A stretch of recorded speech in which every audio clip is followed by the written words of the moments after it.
In this video, we'll go over how to quickly remove the background around a person in an image. To begin, import a photo and choose Add a Mask. Go to the Erase Mask and tap the Mask Detail button. Now tap on the Silhouetted Person button.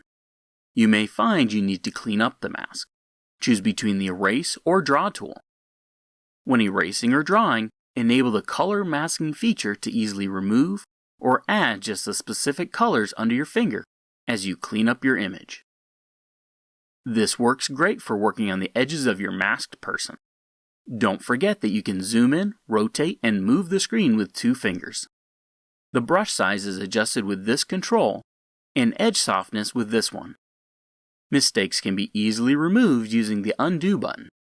Tap this button to go back to the full screen. One more tip.